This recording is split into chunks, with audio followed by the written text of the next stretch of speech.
Vous savez ce qui fait plus mal qu'une dispute? Le silence. Une dispute signifie que quelqu'un se soucie encore.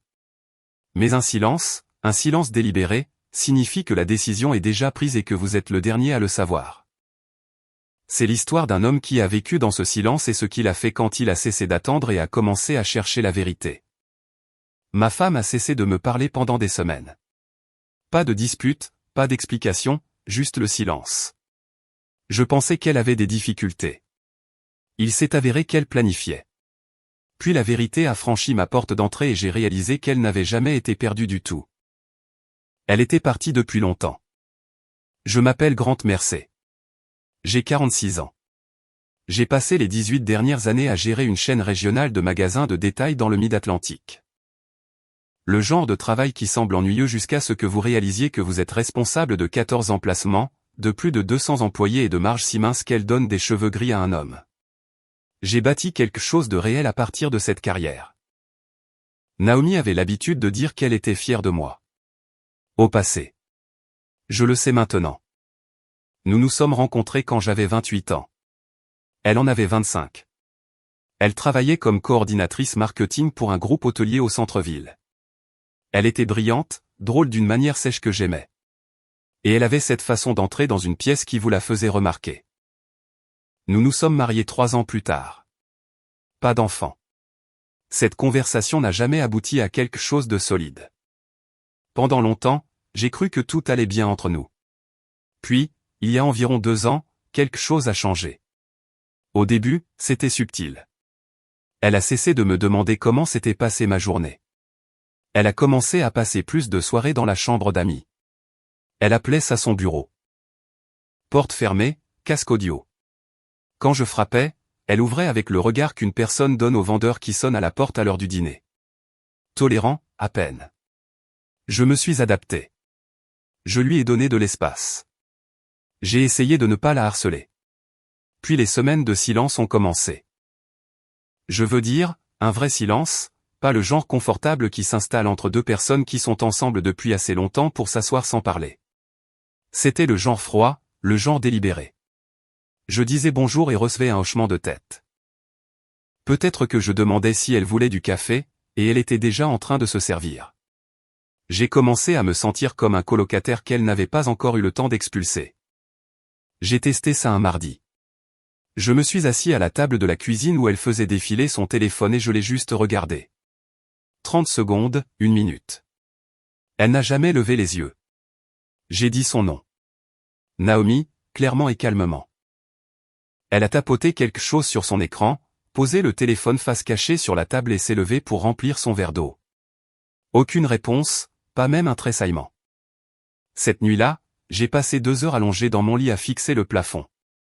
Je n'étais pas encore en colère. La colère est venue plus tard. Ce que je ressentais alors était quelque chose de plus calme et de pire, comme si j'étais lentement effacé. Mon meilleur ami, Curtis Holt, l'avait remarqué aussi.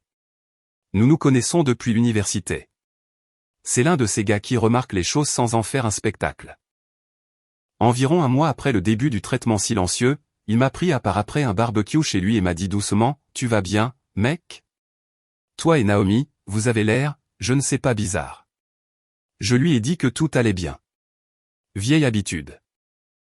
Ce que je ne lui ai pas dit, c'est que j'avais commencé à l'observer plus attentivement.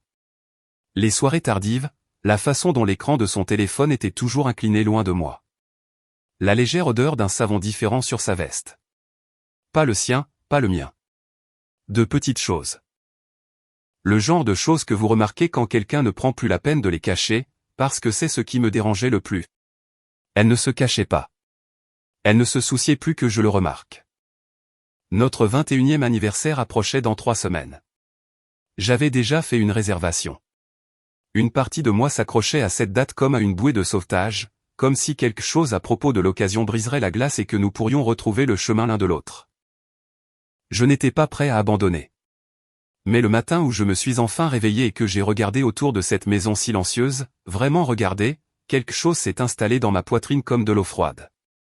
Elle ne m'avait pas dit un mot significatif depuis des semaines. Et j'ai réalisé, debout là dans la cuisine avec mon café qui refroidissait, que j'avais deux choix, continuer à l'attendre ou commencer à prêter attention à l'endroit où elle était réellement partie. J'ai posé le café. Je suis allé au travail et j'ai commencé à prêter une attention très particulière. 3 semaines avaient une façon de disparaître rapidement quand on redoutait quelque chose et qu'on l'espérait en même temps. J'ai gardé la réservation chez Carmines. J'ai même amélioré la table, une banquette d'angle, plus calme, le genre d'endroit où un couple pouvait réellement parler sans rivaliser avec le bruit du bar. Je me suis dit que c'était un geste, un signal. Regarde, Naomi, je suis toujours là. J'essaie toujours. Le matin de notre anniversaire, je me suis levé tôt et j'ai fait le café comme elle l'aimait. Mis décaféiné, un sucre, un filet de lait d'avoine qu'elle avait adopté il y a quelques années. J'ai posé la tasse sur sa table de nuit, me suis habillé discrètement et suis descendu pour la laisser dormir. C'était un samedi. Je me suis dit qu'une matinée tranquille pourrait adoucir les choses. Elle est descendue 40 minutes plus tard, a dépassé le comptoir où je lisais, a pris le café et l'a emmené sur le canapé sans un mot. Pas de merci, pas de bonjour. Juste le doux son de son téléphone vibrant 2 fois et le léger tapotement de son pouce sur l'écran. Je l'ai observé un instant. Elle souriait à ce qu'elle lisait. J'ai reporté mon regard sur mon journal et n'ai rien dit. Vers 18h ce soir-là, je me tenais à l'entrée de la chambre à la regarder se préparer. Elle était belle. Je lui accorderais ça. Elle s'était coiffée, avait mis la robe vert foncé que j'avais toujours aimée sur elle. Pendant un bref et stupide instant, j'ai ressenti quelque chose de proche de l'espoir. Nous avons conduit jusqu'au restaurant, principalement en silence. J'ai essayé 2 fois d'engager la conversation, mentionnant un problème dans l'un de mes magasins qui avait occupé la majeure partie de ma semaine, puis j'ai posé des questions sur une de ses amies qui avait récemment déménagé à Denver. Elle m'a donné des réponses en 3 mots à chaque fois et a recommencé à regarder par la fenêtre côté passager. À table, elle a commandé le saumon. J'ai commandé le veau et nous nous sommes assis l'un en face de l'autre comme 2 personnes attendant un vol déjà retardé. Tu es jolie ce soir, ai-je offert. Elle a levé les yeux du menu, l'avait déjà rendu au serveur. Merci. C'était tout. Merci. Comme si j'étais un étranger qui lui avait tenu la porte. Je me suis penché en arrière et j'ai laissé passer un battement avant de dire plus directement, Naomi, pouvons-nous vraiment parler? Pas de logistique, mais de nous, de ce qui se passe dans cette maison depuis 2 mois. Elle a posé son verre d'eau et m'a regardé avec une expression que je ne pouvais pas tout à fait lire. Pas de colère, pas de culpabilité, juste de la fatigue. Grant, ne faisons pas ça ici. Alors où? J'ai gardé ma voix égale, parce que tu ne le feras pas à la maison non plus. Sa mâchoire s'est légèrement crispée. J'ai besoin d'un peu d'espace pour comprendre les choses. Peux-tu me donner ça? Je t'ai donné de l'espace, ai-je répondu calmement. Je t'ai donné tellement d'espace. Je n'existe presque plus dans ma propre maison. Elle a détourné le regard, a pris sa fourchette, même si la nourriture n'était pas encore arrivée. Je ne veux pas me disputer pour notre anniversaire. J'ai étudié son visage. Elle n'était pas contrariée. Elle n'était pas sur le point de pleurer ou de tendre la main sur la table pour trouver la mienne. Elle était complètement ailleurs. Effectuant des gestes qu'elle avait déjà décidé n'avaient pas d'importance. Et cela, plus que n'importe quelle dispute, plus que n'importe quelle voix élevée, m'a tout dit. Je n'ai rien dit de plus à ce sujet cette nuit-là. Nous avons mangé. Nous sommes rentrés à la maison. Elle est montée à l'étage, a mis son pyjama et dormait ou faisait semblant de dormir avant même que j'aie fini de me brosser les dents. Je suis resté devant l'évier pendant longtemps, regardant mon propre reflet. Le lendemain matin, je suis allé à la salle de sport tôt, suis revenu, j'ai pris une douche et préparé le petit déjeuner quand je l'ai entendu au téléphone dans la chambre d'amis. La porte n'était pas complètement fermée. Je n'essayais pas d'écouter. J'étais juste là. Mais sa voix portait. Il n'arrête pas d'essayer, disait-elle. Et il y avait quelque chose dans son ton que je n'avais pas entendu depuis des mois. Léger, un peu amusé, comme si elle racontait un inconvénient légèrement divertissant. Il a même amélioré la table. J'ai presque eu de la peine. Presque. J'ai posé la spatule sur le comptoir. Lentement et délibérément. Elle a ri doucement à quelque chose que l'autre personne avait dit, puis plus doucement, je sais. Je sais. Ce n'est juste pas encore le moment. Je dois trouver le bon moment.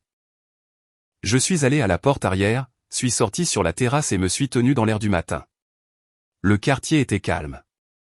Un chien aboyait quelque part au bout du pâté de maison. Au-dessus, 2 oiseaux se disputaient dans le chêne au bord du jardin. J'avais passé 21 ans à construire une vie avec cette femme. J'avais travaillé toutes les longues semaines, géré tous les trimestres difficiles, rentré à la maison et sincèrement essayé d'être le mari qu'elle voulait. Et la nuit dernière, elle s'était assise en face de moi dans ce restaurant et avait souri dans son verre d'eau, déjà ailleurs, déjà en train de compter les jours jusqu'à quelque chose dont je ne faisais pas partie.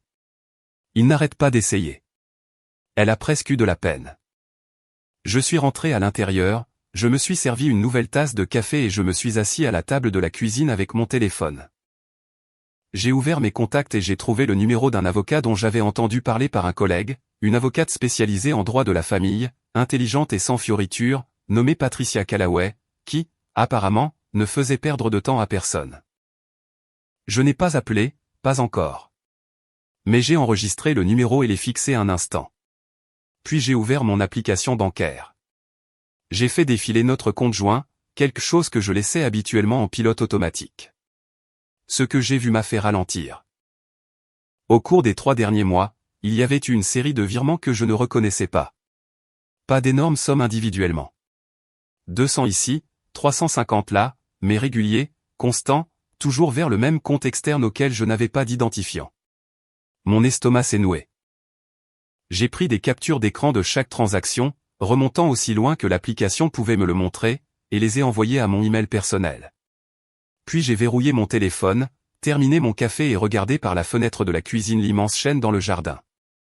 Attendez, arrêtez-vous une seconde. Elle s'est assise en face de lui au dîner. Elle prenait son café tous les matins, puis elle téléphonait et en riait. Pas triste, pas désolée, elle riait. Ce n'est pas une femme qui est perdue. C'est une femme qui a fait son choix. Gardez cela à l'esprit, car c'est le moment où Grant a fait le sien. Elle a presque eu de la peine. J'ai failli rire. J'ai passé les 2 jours suivants à agir avec prudence. Pas émotionnellement. J'avais déjà fait une sorte de paix avec l'aspect émotionnel des choses. Ou du moins, je l'avais mis de côté dans un coin où il ne pouvait pas interférer avec une pensée claire. Ce que je veux dire, c'est que j'ai agi avec prudence en termes d'information. Je n'ai pas confronté Naomi. Je n'ai pas mentionné l'appel téléphonique que j'avais entendu ni les virements bancaires dont j'avais fait des captures d'écran. Je suis allé au travail, je suis rentré à la maison, j'ai dit les banalités habituelles et j'ai observé. Elle était plus détendue qu'elle ne l'avait été depuis des mois. Cela m'a dit quelque chose. Quand une personne cesse de s'inquiéter d'être prise, elle cesse d'être prudente. Mercredi soir, Curtis a appelé. Il voulait dîner jeudi. Juste nous deux, a-t-il dit, il avait un truc de travail à proximité et pensait que nous pourrions nous rattraper. Curtis était mon plus vieil ami et l'une des rares personnes dont la compagnie me réjouissait vraiment. Alors j'ai dit oui sans hésitation. Nous nous sommes rencontrés dans un bar sportif près de la route 9. Un endroit où nous allions depuis nos 30 ans. Des hamburgers, des bières froides, n'importe quel match à la télé. Confortable de la manière que seules les vieilles amitiés peuvent l'être. Je ne lui avais pas encore dit à quel point les choses s'étaient dégradées. J'avais été vague les dernières fois qu'il avait demandé. Mais cette nuit-là, assis en face de lui avec le bruit du bar autour de nous, quelque chose en moi a cédé. Je lui ai parlé du dîner d'anniversaire, de l'appel téléphonique du matin, des virements bancaires. Curtis a écouté sans m'interrompre, sa mâchoire se serrant à mesure que j'avançais. Quand j'ai eu fini, il s'est assis en arrière et s'est frotté la nuque. Graham, mec, je suis désolé. Ça. C'est beaucoup. J'ai dépassé le stade de la pitié, lui ai-je dit. Je suis en mode collecte d'informations. J'ai besoin de savoir à qui elle parle. Il a hoché la tête lentement, fixant sa bière. Puis quelque chose a changé dans son expression, une hésitation que je n'ai pas comprise au début. Quoi, ai-je dit, il a levé les yeux. Je ne sais pas si c'est quelque chose. Je ne veux pas accuser quelqu'un sur une intuition. Je me suis penché en avant. Curtis. Il a expiré. Derek Strickland s'est informé sur toi récemment. L'air de rien, comment va Grant? Comment va le travail? Vous vivez toujours à Millbrook? Il a marqué une pause. Je l'ai présenté à Naomi lors de cette soirée dans mon jardin que j'ai faite en juillet. Tu n'étais pas là. Tu avais cette conférence des directeurs régionaux. Le nom a atterri comme une pierre dans l'eau calme. Derek Strickland. Je le connaissais. Pas bien, mais assez. Il s'était joint au cercle de Curtis quelques années auparavant. Gérant une petite entreprise d'aménagement paysager. Divorcé. Le genre de type qui semblait toujours graviter autour de la vie des autres sans vraiment en avoir une. Je lui avais serré la main 2, peut-être 3 fois. J'ai gardé ma voix égale. Tu penses qu'il se passe quelque chose? Curtis avait l'air vraiment mal à l'aise. Je pense qu'une femme mariée et un homme célibataire qui ne cesse de demander où est son mari. Ce n'est pas un bon schéma. J'ai hoché la tête, j'ai pris mon hamburger, j'ai pris une bouchée, j'ai mâché, j'ai avalé. Le bar était bruyant. Une équipe à l'écran venait de marquer et la moitié de la pièce a réagi. D'accord, ai-je dit finalement. D'accord. Curtis a froncé les sourcils. C'est tout? C'est tout pour l'instant. J'ai posé le hamburger et les regardé fixement. Je ne vais pas non plus faire exploser ma vie sur une intuition. J'ai besoin de quelque chose de solide, mais ça aide. Je suis rentré à la maison cette nuit-là avec le nom de Derek Strickland qui me trottait dans la tête comme une écharde. Plus je le ruminais, plus les pièces commençaient à s'emboîter dans des endroits où je n'avais pas voulu regarder auparavant. La conférence de juillet que j'avais manquée. Le changement d'humeur de Naomi qui avait commencé. À la fin de l'été, à peu près, je suis entré dans l'allée et je suis resté assis dans la voiture pendant quelques minutes avant d'entrer. Le lendemain, j'ai appelé Patricia Callaway. Elle était exactement comme on me l'avait décrite, directe, calme, sans chichi. Je lui ai fait un résumé de 10 minutes par téléphone, et elle a posé 3 questions précises sur les actifs, les biens immobiliers et si mon nom figurait bien sur tout ce qu'il fallait. J'ai répondu aux 3. À la fin, elle a dit, venez vendredi matin. Apportez les relevés bancaires. J'ai dit que je le ferais.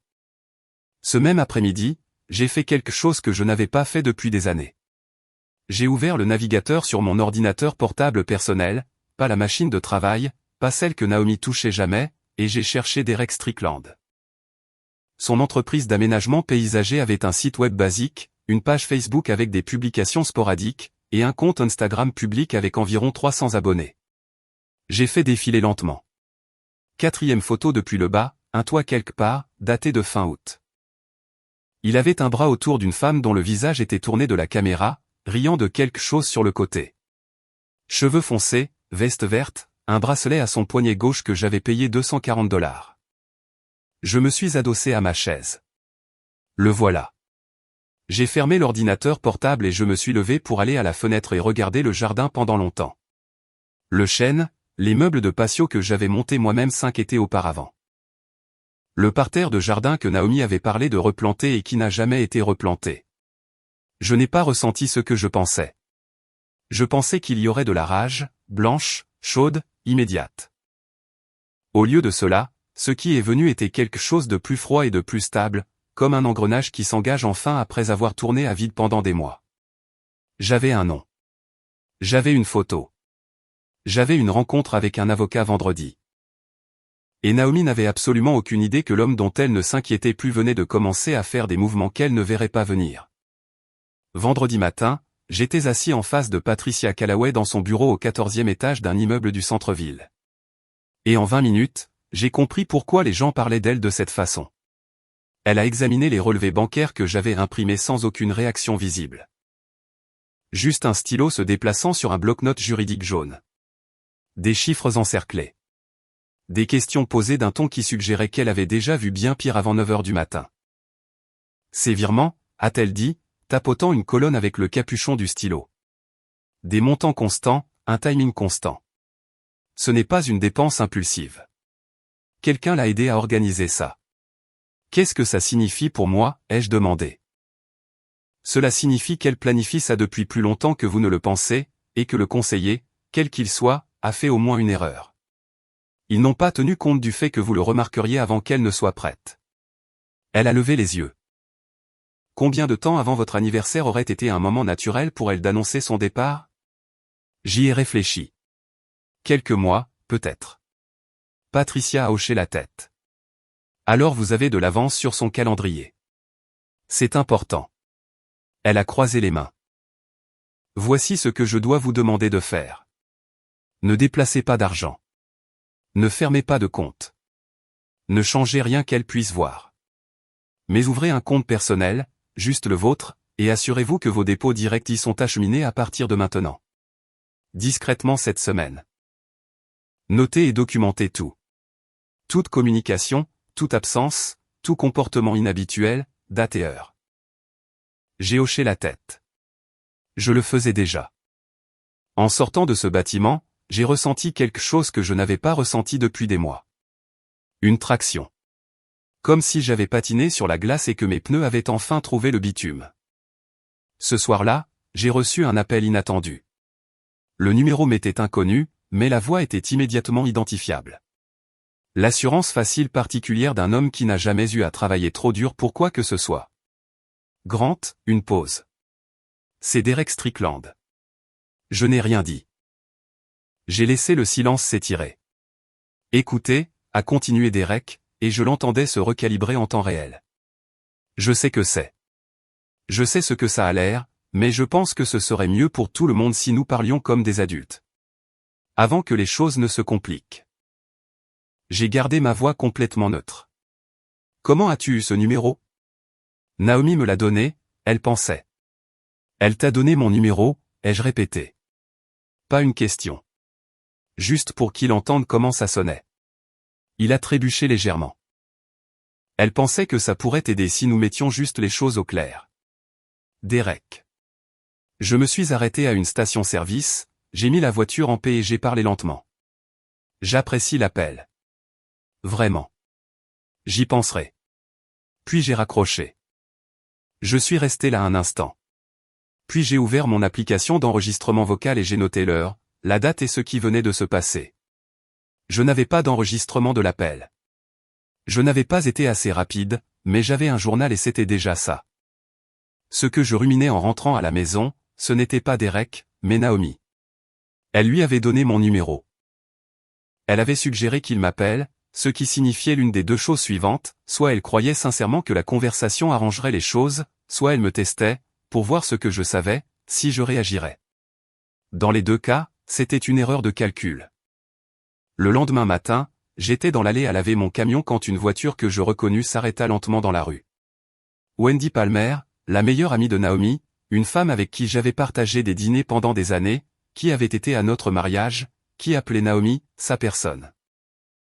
Elle se gara 2 maisons plus loin et resta assise un instant avant de sortir. Elle s'avança vers moi avec l'énergie particulière de quelqu'un qui a répété ce qu'il allait dire et le regrette déjà. Grant. Sa voix était trop prudente. Tu as 1 minute? J'ai coupé l'eau du tuyau et les regardé. Wendy était une personne décente. Je l'avais toujours pensé. Et en ce moment, elle ressemblait à une personne décente qui avait fait quelque chose avec quoi elle ne pouvait pas entièrement vivre. Bien sûr, ai-je dit. Parle. Elle jeta un coup d'œil à la maison. Naomi est-elle sortie? J'ai dit simplement, dis ce que tu es venu dire. Elle a serré son gilet plus fort malgré la température douce et a finalement croisé mon regard. Je savais depuis un moment, a-t-elle admis, sa voix baissant, à propos de Derek. Elle me l'a dit en août. Je n'ai pas. Je lui ai dit qu'elle faisait une erreur, mais elle n'a pas écouté et j'ai juste. Elle s'est arrêtée. J'aurais dû te dire quelque chose plus tôt. Je le sais. Je n'ai pas de bonne excuse. J'ai étudié son visage. Elle ne jouait pas la carte du remords. C'était le vrai. Le genre qui l'avait probablement empêché de dormir la nuit. Depuis combien de temps ça dure, ai-je demandé. Depuis juillet. Elle a regardé le sol. La fête dans le jardin chez Curtis. C'est là que ça a commencé. J'ai absorbé cela sans rien laisser transparaître sur mon visage. La fête de Curtis, la conférence que j'avais manquée. Derek demandant comment j'allais, où je vivais. Y a-t-il autre chose que je devrais savoir? Mon ton était calme, mesuré. Wendy a hésité. Elle a un compte quelque part. Elle a dit que c'était pour prendre un nouveau départ. Elle a levé les yeux. Je ne connais pas les détails. Elle ne m'a pas tout dit. J'ai hoché la tête lentement. J'apprécie ta venue, Wendy. Elle avait l'air soulagée et coupable à la fois. Je suis désolé, Grant. Pour ce que ça vaut quelque chose, ai-je dit, et je le pensais. Elle est partie. Je suis resté dans l'allée un instant, puis j'ai ramassé le tuyau et j'ai fini de laver le camion. Tout ce que j'apprenais pointait dans la même direction. Naomi avait un plan, un calendrier et une longueur d'avance qu'elle pensait toujours avoir. Ce qu'elle ne savait pas, c'est que sa longueur d'avance était partie. Je n'étais plus le mari qui restait dans l'obscurité à se demander ce qui n'avait pas marché. J'étais l'homme qui avait déjà allumé les lumières. Naomi n'en avait aucune idée. Je pouvais le voir à sa façon de se déplacer dans la maison cette semaine-là. Plus légère qu'elle ne l'avait été depuis des mois. Presque détendue. Elle fredonnait en faisant le café. Elle restait plus tard à envoyer des messages, avec une décontraction que je supposais fabriquer. Elle a même suggéré que nous commandions à la place thaïlandaise que nous aimions tous les deux, ce qui était la chose la plus domestique qu'elle ait faite depuis des semaines. Elle pensait qu'elle contrôlait le calendrier. Elle pensait que j'étais toujours l'homme debout dans l'obscurité, attendant qu'elle décide ce qui allait se passer ensuite. C'était presque impressionnant, ce genre de confiance. Mardi soir, je suis allé à la banque et j'ai ouvert un compte courant personnel, à mon seul nom, avec de nouvelles informations de routage, une nouvelle carte de débit. J'ai redirigé mon dépôt direct ce même soir depuis mon portail de travail. Un processus de 15 minutes que Naomi n'avait absolument aucune visibilité. Patricia m'avait dit de ne pas toucher les comptes joints, donc je ne l'ai pas fait. Je les ai laissés exactement tels quels, les transactions inchangées, le solde dérivant comme si rien n'avait bougé. Mercredi, j'ai de nouveau rencontré Patricia et je lui ai donné le compte rendu de Wendy. Pas de déclaration enregistrée, juste mon résumé. Elle a écouté, pris des notes et m'a dit que la situation était suffisamment claire pour procéder le moment venu. Elle a également signalé quelque chose que je n'avais pas encore entièrement assimilé. Le compte externe sur lequel Naomi transférait de l'argent était probablement à son nom de jeune fille. Vérifier si elle avait renouvelé son passeport récemment. Patricia a suggéré que les femmes qui prévoyaient une sortie propre le faisaient souvent. J'ai vérifié ce soir-là. Elle l'avait fait, 8 mois auparavant. Je suis resté avec ça un moment. Jeudi s'est passé tranquillement. J'ai travaillé tard, je suis rentré à la maison pour un dîner que Naomi avait en fait préparé des pâtes, qu'elle faisait tous les dimanches il y a des années et je les mangeais sans rien laisser transparaître sur mon visage. Elle a posé des questions sur ma semaine, d'un ton qui mimait la normalité, et j'ai répondu de la même manière. Nous étions 2 personnes jouant à la maison dans un endroit qui avait déjà cessé d'être un foyer. Vendredi après-midi, mon téléphone a sonné. Derek Strickland encore, même numéro. Cette fois, j'ai laissé sonner. Puis j'ai ouvert mon enregistreur vocal, j'ai appuyé sur le bouton rouge et je l'ai rappelé. Il a répondu à la première sonnerie, ce qui m'a dit qu'il attendait. Derek, ai-je dit, gardant ma voix facile et détendue. Désolé de t'avoir manqué. Pas de problème. Il essayait de paraître décontracté sans y parvenir tout à fait. Je voulais juste faire le point sur ce dont nous avons parlé. Mettre les choses un peu plus au clair. J'apprécie ça, ai-je dit agréablement. Alors, permets-moi de te demander quelque chose directement. Depuis combien de temps? Un battement. Combien de temps quoi? Depuis combien de temps vois-tu ma femme? La pause qui a suivi a été assez longue pour être une réponse en soi. Grant, ce n'est pas. C'est compliqué. Ce n'est pas ce que tu penses probablement. Probablement pas, ai-je convenu. Alors, dis-moi ce que c'est. Il a commencé à parler de sentiments, de situations et de choses qui n'étaient pas censées se passer ainsi. Et je l'ai laissé parler. Je ne l'ai pas interrompu. Je n'ai pas élevé la voix. Je l'ai juste laissé creuser le trou plus profondément pendant que mon enregistreur capturait chaque mot. À la fin, il avait confirmé 3 choses sans vraiment s'en rendre compte. Que cela durait depuis l'été. Que Naomi lui avait dit que j'étais pratiquement déjà désinvesti du mariage. Et qu'il avait été chez nous au moins une fois quand j'étais en voyage d'affaires. Ce dernier point a frappé différemment des autres, mais j'ai gardé ma voix égale. Merci d'être franc avec moi, ai-je dit quand il a eu fini. Je te contacterai. J'ai raccroché, arrêté l'enregistreur et sauvegardé le fichier à 2 endroits distincts. Puis je suis resté assis dans ma voiture dans le parking souterrain et j'ai respiré calmement pendant environ 30 secondes. Il avait été chez moi. Je suis rentré à la maison. J'ai changé de vêtements. J'ai fait griller des steaks dans le jardin parce que c'était une belle soirée et parce que faire quelque chose de mes mains m'aidait à réfléchir. Naomi est sortie à un moment donné et s'est tenue près de la porte, me regardant avec une expression qui était soit de la culpabilité, soit une légère curiosité. Difficile de faire la différence sur un visage qui avait cessé de me laisser entrer. « Ça sent bon », a-t-elle dit. « Ce sera prêt dans 10 minutes. » J'ai répondu sans me retourner. Elle est rentrée. J'ai retourné les steaks et j'ai fixé la flamme et j'ai pensé à tout ce que j'avais maintenant, un avocat, un appel enregistré, des preuves bancaires, le témoignage de Wendy, une photo de l'Instagram de Derek. Et une date de renouvellement de passeport qui me disait exactement quand Naomi avait décidé de partir. Elle avait construit son plan brique par brique pendant 8 mois. J'avais construit le mien en 2 semaines. Le mardi suivant, Naomi est venue me voir, non pas avec une confession. Elle n'en était pas là, ou peut-être n'avait-elle jamais eu l'intention d'y arriver. Ce qu'elle a apporté était quelque chose de plus doux et de plus calculé. Une version de la femme que j'avais épousée, se montrant dans la cuisine un dimanche matin avec 2 tasses de café déjà versées, assise en face de la table et me regardant avec des yeux qui avaient dégelé juste assez pour être convaincants. « Pouvons-nous parler ?» a-t-elle demandé. J'ai posé la section du journal que je lisais et lui ai accordé toute mon attention. « Vas-y », elle a enroulé ses 2 mains autour de sa tasse et a d'abord baissé les yeux, ce qui était un mouvement répété. Je le reconnaissais maintenant d'une manière que je n'aurais pas reconnue il y a 3 semaines. Puis elle a levé les yeux. « Je sais que j'ai été distante », a-t-elle dit doucement. « Je sais que les derniers mois n'ont pas été. Je n'ai pas été facile à vivre et je ne veux pas perdre ce que nous avons. » J'ai gardé mon expression neutre et l'ai laissé continuer. « Je pense que nous devons essayer, vraiment essayer, peut-être une thérapie de couple. Peut-être juste parler à nouveau comme avant. » Elle a légèrement penché la tête. « Tu me manques, Grant. Nous nous manquons. La performance était bonne.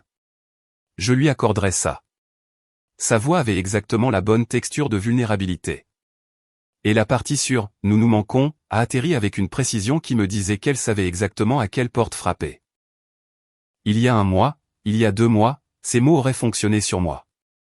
J'aurais tendu la main sur la table et pris les siennes et lui aurais dit que nous pourrions trouver une solution. Mais il y a 1 mois, je ne savais pas pour le passeport, pour le compte et son nom de jeune fille, pour Derek Strickland debout dans ma cuisine. Je l'ai regardé un long moment. Puis j'ai dit calmement et sans cruauté, « Qu'est-ce qui t'a fait décider de dire ça aujourd'hui ?» Quelque chose a vacillé sur son visage. « Qu'est-ce que tu veux dire ?» Je veux dire, tu as eu des mois pour avoir cette conversation. Tu as choisi aujourd'hui. Je suis juste curieux de savoir ce qui a changé. Ses mains se sont légèrement serrées autour de la tasse. Rien n'a changé. J'y pensais depuis un moment. Même, j'ai hoché la tête lentement, comme si j'y réfléchissais. D'accord. Elle attendait plus. Quand ce n'est pas venu, elle a insisté doucement. Alors, on peut essayer. Je pense que nous devrions prendre quelques jours, ai-je dit. Laisse-moi réfléchir à ce à quoi ça ressemblerait réellement.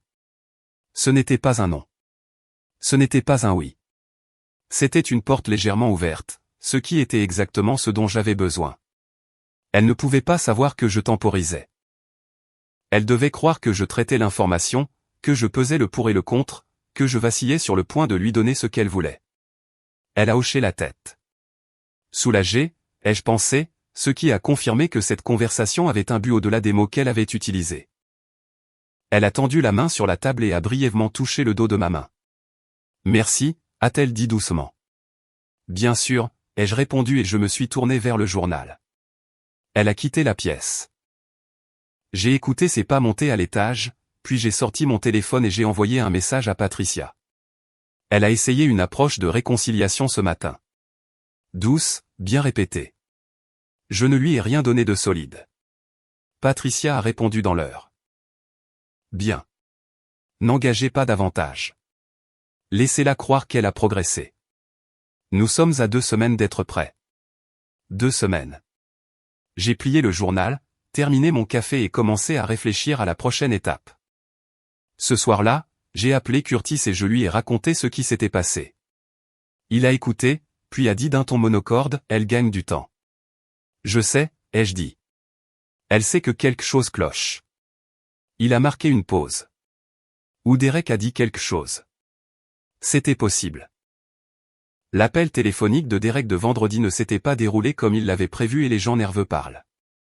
S'il avait mentionné notre conversation à Naomi, elle aurait senti le terrain glisser et se serait empressée de consolider sa position. Cela n'a pas d'importance, ai-je dit. Elle s'est achetée le sentiment de progresser. Je me suis acheté 2 semaines de plus pour finir ce que j'avais commencé. Curtis est resté silencieux un instant, puis, avec une satisfaction presque palpable, mec, quand es-tu devenu si calculateur? Quand elle ne m'a pas laissé d'autre choix, lui ai-je dit, et c'était la simple vérité. La sonnette a retenti un samedi après-midi. J'étais dans la cuisine, parcourant une pile de courriers, quand je l'ai entendu. 2 sonneries courtes, puis une pause, puis une de plus, ce qui était l'habitude particulière de Frank Payne, et ce, depuis que je connaissais l'homme. J'ai posé le courrier, ajusté ma chemise et je suis allé à la porte. Frank avait 68 ans, les épaules larges, avec le strabisme permanent d'un homme qui avait passé 30 ans à travailler en extérieur. Lorraine se tenait à un demi-pas derrière lui, plus petite, composée, affichant l'expression d'une femme qui avait passé le trajet à répéter quelque chose qu'elle n'était pas sûre de vouloir encore dire. Ils étaient tous deux habillés comme s'ils venaient de l'église, ce qui me disait que cette visite avait été planifiée. Frank, Lorraine. J'ai reculé et j'ai tenu la porte ouverte. Entrez. Ils sont entrés. J'ai offert du café. Frank a dit oui. Lorraine n'a rien dit. Elle s'est juste assise à la table de la cuisine, les mains croisées sur les genoux, et a regardé autour de la pièce comme si elle cataloguait ce qui était encore là. J'ai posé 2 tasses sur la table, me suis servi ma propre tasse et me suis assis en face d'eux. Frank s'est raclé la gorge. Nous avons eu des nouvelles de Naomi. Il s'est arrêté, a choisi ses mots suivants avec soin. Elle a dit que les choses entre vous deux avaient empiré. Que tu étais distant, qu'elle essayait de travailler sur le mariage, et que tu étais réticent. Je l'ai regardé un instant, puis Lorraine, puis de nouveau Frank. C'est ce qu'elle vous a dit, ai-je dit, pas une question. Juste pour laisser les mots s'installer. C'est notre fille, Grant, a dit Lorraine doucement. Nous ne sommes pas ici pour prendre parti. Nous voulons juste comprendre ce qui se passe. Je me suis levé, suis allé à mon bureau à domicile et suis revenu avec un dossier. Je l'ai posé sur la table entre sans drame, sans un mot d'introduction. À l'intérieur, des captures d'écran imprimées des virements bancaires, une copie de la date de renouvellement du passeport, la photo Instagram avec Naomi et Derek au bar sur le toit, et un résumé imprimé de l'appel téléphonique de Derek. Le jour, la substance de ce qu'il a confirmé. Frank a pris le dossier. Il l'a ouvert. Sa mâchoire s'est crispée dans les 30 premières secondes. Lorraine s'est penchée pour voir, et j'ai vu la couleur quitter son visage. Ni l'un ni l'autre n'a rien dit pendant un long moment. Frank a reposé le dossier. Il a regardé la table. Puis il m'a regardé et ce qu'il y avait dans ses yeux n'était pas la colère protectrice d'un père défendant sa fille. C'était quelque chose de plus vieux et de plus lourd que cela. Depuis combien de temps sais-tu, a-t-il demandé. Assez longtemps, ai-je dit. Assez longtemps pour avoir parlé à un avocat. Assez longtemps pour avoir mes finances en ordre. Assez longtemps pour savoir que la réconciliation qu'elle m'a offerte dimanche matin dernier visait à gagner du temps, pas à sauver un mariage. Lorraine a porté les doigts à sa bouche. Grant, nous. Nous n'avions aucune idée. Je sais que non, ai-je dit, et je le pensais. Quelles que soient les fautes de Naomi, ce n'était pas la faute de ses parents. Je ne vous montre pas ça pour vous faire du mal. Je vous le montre parce que vous êtes venu me voir avec sa version des faits et que vous méritez d'avoir l'image complète. Frank a refermé le dossier et l'a repoussé légèrement, comme s'il avait besoin de distance. Elle a dit que tu t'étais désinvesti, que tu n'étais jamais à la maison, jamais présent. Je gérais 14 magasins dans 3 États, ai-je répondu calmement. J'ai travaillé dur toute ma vie d'adulte pour offrir une bonne vie à cette famille. Mes heures ne sont pas toujours faciles, mais je n'ai jamais, pas une seule fois, cessé de me montrer pour ce mariage. J'ai marqué une pause. Elle a cessé de se montrer vers juillet dernier, quand elle a rencontré Derek Strickland à la fête de Curtis dans le jardin. Le nom a frappé. L'expression de Franck a changé d'une manière qui m'a dit qu'il le reconnaissait. « Tu le connais ?» ai-je demandé. Franck s'est frotté le visage d'une main. Il est venu à un dîner d'anniversaire il y a 2 ans avec Curtis. Il a secoué la tête lentement. Je ne l'aimais pas alors. Trop familier, trop intéressé. Il a levé les yeux. J'aurais dû dire quelque chose. Franck, ai-je dit, ce n'est pas ta faute. Lorraine était devenue très calme. Quand elle a finalement parlé, sa voix était faible. Qu'est-ce que tu vas faire? Je vais entamer une procédure de divorce, ai-je dit. J'ai un avocat. J'ai des documents. Et je vais m'assurer que ce que j'ai passé 21 ans à construire est protégé. J'ai gardé mon ton stable. J'ai beaucoup de respect pour vous deux. Cela ne change rien, mais je pense que vous devriez entendre la vérité directement de moi plutôt que de la reconstituer plus tard. Franck s'est levé lentement comme un homme portant un poids supplémentaire sur les épaules. Il a tendu la main sur la table et m'a serré la main, ferme, délibérée, la poignée de main d'un homme qui comprenait ce qu'il reconnaissait. Lorraine s'est levée aussi, et pendant un instant, elle a eu l'air de vouloir dire quelque chose de plus, mais au lieu de cela, elle m'a juste touché brièvement le bras et a détourné le regard. Ils sont partis. Je suis resté dans la cuisine et j'ai écouté le camion de Franck quitter l'allée. Puis j'ai pris mon téléphone et j'ai envoyé un message à Patricia. Ses parents sont passés, je leur ai montré la documentation. Ils sont partis sans discuter. Elle a répondu en quelques minutes. Bien. Cela supprime une complication potentielle. Gardez le cap. J'ai mis le téléphone dans ma poche et j'ai terminé mon café. Un mur de moins pour se cacher. Patricia a appelé lundi avec 2 mots qui se sont ancrés dans ma poitrine comme une encre qui tombe. Nous sommes prêts. J'ai pris l'après-midi de congé. La première fois que je le faisais depuis des mois pour autre chose qu'une urgence de magasin, et je l'ai rencontrée au centre-ville. Elle avait préparé les documents de dépôt pendant le week-end et elle m'a expliqué les démarches avec le calme efficace auquel j'étais habitué. Tout était en ordre. La documentation des actifs, les preuves de virement bancaire, l'appel enregistré avec Derek, le témoignage informel de Wendy, le renouvellement du passeport, tout était clair, complet et organisé de manière à laisser très peu de place à la discussion. Je déposerai les documents mardi matin, a dit Patricia. Elle sera signifiée dans les 48 heures. J'ai hoché la tête. En attendant, a-t-elle continué, je veux que vous transfériez le solde de l'épargne du compte joint vers votre compte personnel aujourd'hui. Pas le compte courant. Laissez-le tranquille pour l'instant. C'est le compte qu'elle surveille. Mais l'épargne a un solde significatif et je veux qu'il soit protégé avant qu'elle ne soit signifiée et qu'elle n'ait une motivation quelconque à le vider. Je l'ai fait depuis mon téléphone dans le parking souterrain en sortant. J'ai transféré la totalité du solde de l'épargne, un peu plus de 41 000 $, vers mon compte personnel. Propre, légal et 2 jours avant tout ce qu'elle aurait pu faire. Ce soir-là, je suis rentré dans une maison vide. Naomi était sortie. Je n'ai pas demandé, je n'ai pas vérifié, je ne m'en souciais plus. Je me suis préparé un dîner simple, j'ai mangé à la table de la cuisine avec les informations à bas volume, et j'ai ressenti le calme particulier d'un homme qui a fait ce qu'il fallait faire et qui attend maintenant que la machine se mette en marche. Elle est rentrée vers 21 heures, a posé son sac sur le comptoir, m'a jeté un coup d'œil sur le canapé, m'a offert un « salut » neutre, que je lui ai rendu. Elle est montée à l'étage. J'ai entendu la douche couler. Normal, ordinaire. La dernière soirée ordinaire que l'un de nous aurait dans cette maison. Mardi, j'étais à mon bureau à 8 heures quand le message de Patricia est arrivé. Dossier déposé. Huissier en route cet après-midi. Je l'ai lu 2 fois, puis j'ai posé mon téléphone face contre terre et j'ai repris le travail. Elle a été signifiée à 16h17, selon le message de suivi de Patricia. J'étais en réunion de révision pour les magasins du district et quand le message est arrivé. Je l'ai lu sous la table et j'ai remis le téléphone dans ma poche sans changer d'expression. Au moment où je suis rentré dans l'allée ce soir-là, je savais déjà dans quoi je m'engageais. Naomi était dans la cuisine quand j'ai franchi la porte.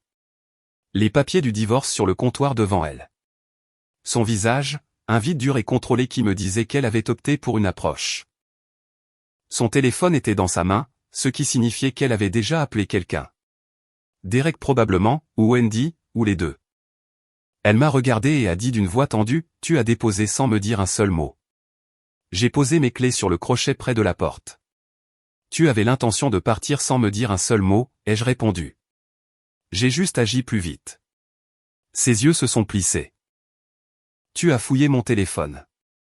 Tu as engagé des gens pour documenter ma vie privée. » Et ce que j'ai trouvé, ai-je dit calmement, avançant dans la cuisine, c'est une femme qui sortait de l'argent de nos comptes joints depuis 8 mois.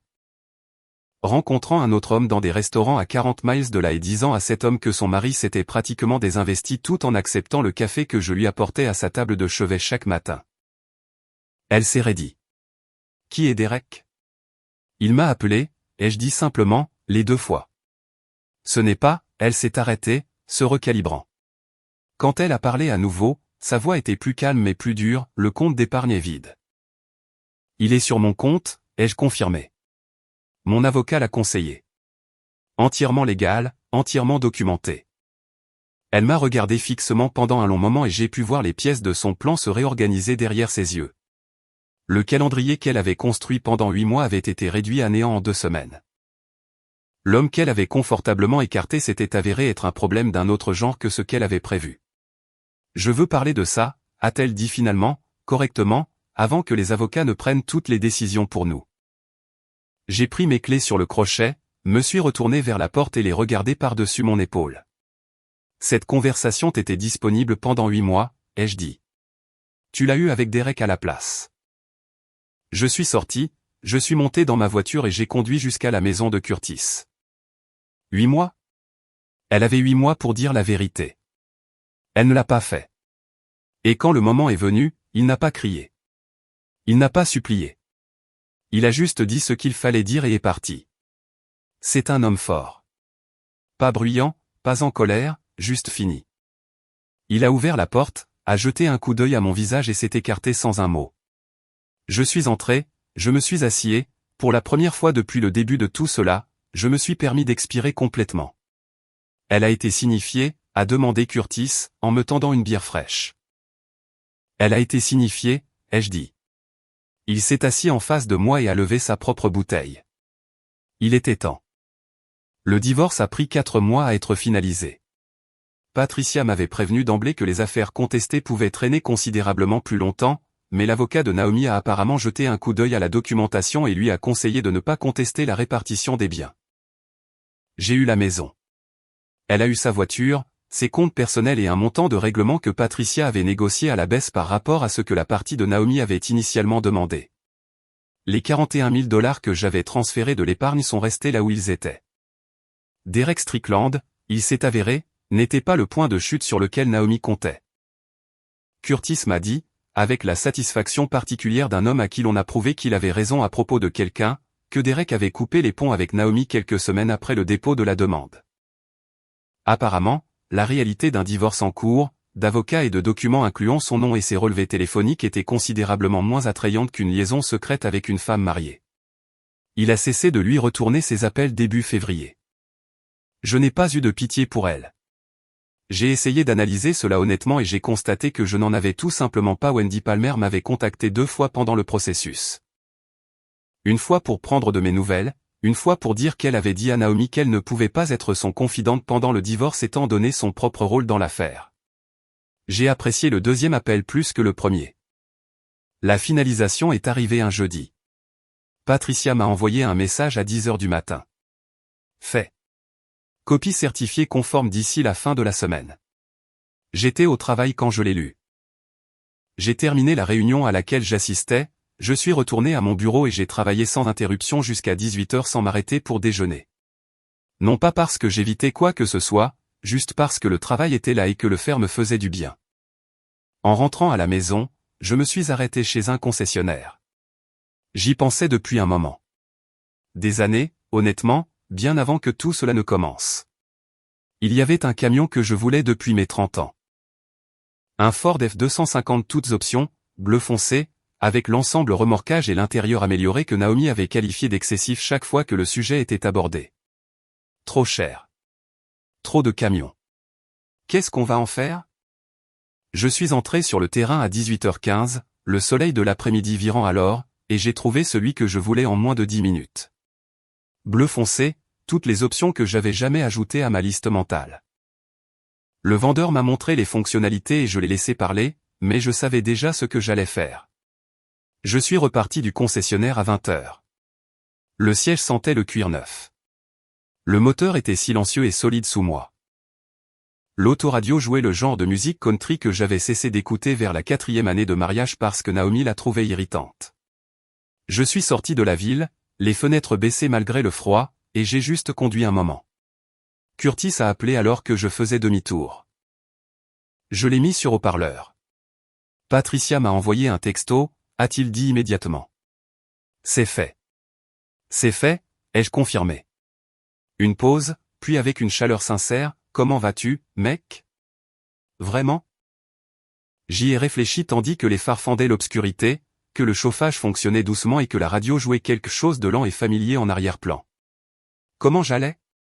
Mieux que je ne l'ai été depuis des années, ai-je dit. Et c'était la vérité complète et absolue. L'été est revenu comme il le fait toujours à Millbrook. Humide et tranquille. Le genre de chaleur qui s'installe à 9 h du matin et ne bouge pas avant la nuit. J'ai fait repaver la terrasse arrière en juin. Quelque chose que je repoussais depuis 3 ans parce qu'il y avait toujours une raison de ne pas le faire. De nouveaux meubles aussi. Rien d'extravagant, juste solide et confortable. Le genre d'aménagement où l'on a vraiment envie de s'asseoir le soir. Le chêne dans le jardin avait donné plus que d'habitude cette année-là.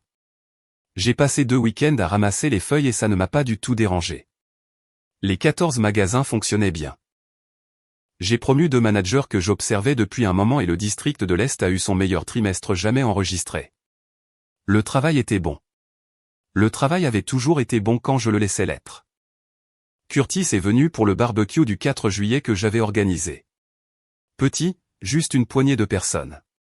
Première fois que j'invitais quelqu'un depuis que la maison était à moi seul. Il a amené sa voisine et la sœur de sa voisine, qui s'est avérée être une architecte paysagiste nommée Gilles, avec un sens de l'humour sec et des opinions bien arrêtées sur le charbon de bois contre le gaz pour les barbecues. Nous nous sommes disputés pendant 40 minutes, et je n'ai pas gagné, ce qui était très bien. Je ne cherchais rien, mais je n'étais pas non plus fermé, ce qui était différent de ce que j'étais 8 mois plus tôt. Le camion avait parcouru 6000 miles.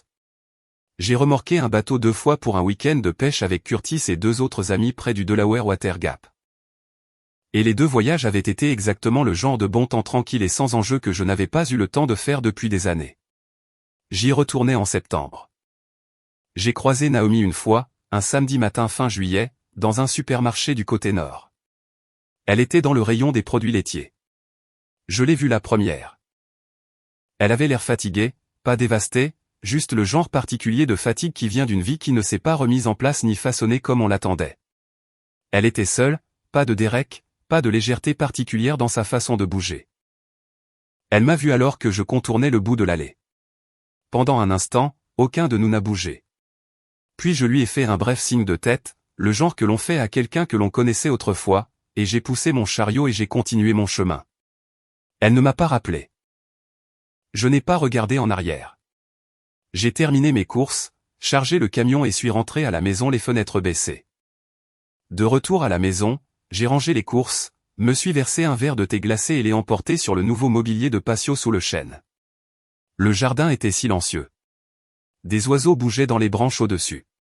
Quelque part au bout du pâté de maison, une tondeuse à gazon démarra. Il y a 21 ans, j'avais construit une vie autour des mauvaises choses, ou autour des bonnes choses dans les mauvaises proportions. Peut-être autour du fait de garder quelqu'un heureux qui avait déjà décidé en cours de route que mes meilleurs efforts n'étaient qu'un bruit de fond. J'avais été patient quand la patience n'était pas sagesse. J'avais été silencieux quand le silence ne servait qu'un plan, mais j'avais aussi, quand cela comptait, su quand agir.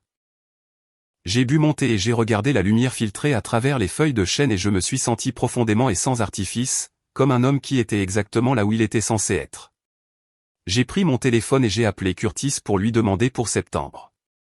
Ce que je respecte chez Grant est simple. Il ne s'est pas effondré. Il est devenu silencieux. Il est devenu intelligent.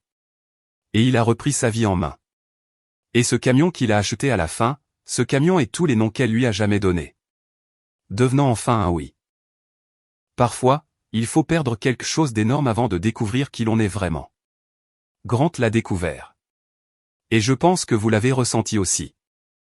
Merci d'avoir regardé et à la prochaine vidéo.